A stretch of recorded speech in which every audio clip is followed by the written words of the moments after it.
Minute MBA. What does the Secretary of the Treasury do? 1. He advises the President. As a member of the Cabinet, the Secretary advises POTUS on financial policy in areas like trade, taxation, borrowing, and lending. This is important practice because if the President, Vice President, Speaker of the House, President of the Senate, and Secretary of State all spontaneously combusted, you'd be looking at the new Commander-in-Chief. 2. He balances one of the world's largest checkbooks. The Secretary is responsible for keeping all accounts in good standing with the largest holders of U.S. debt: China, holding $1.17 trillion, and Japan, holding $1.1 trillion.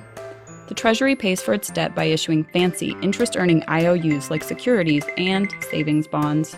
3. He makes money, literally. The U.S. Mint does the printing, but the Treasury Secretary is the one who decides when and how much to print. Last year, $974 million in new greenbacks were printed, 95% of which replaced worn-out, overly faded bills heading into retirement. 4. He enforces the law like a boss.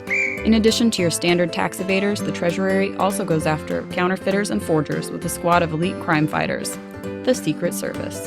And hey, if you're ever in the market for a gently used G5, the Treasury holds auctions of government-seized property throughout the year. 5. He kicks other countries where it counts, the pocketbook. What do Cuba, North Korea, Zimbabwe, Lebanon, and Belarus all have in common?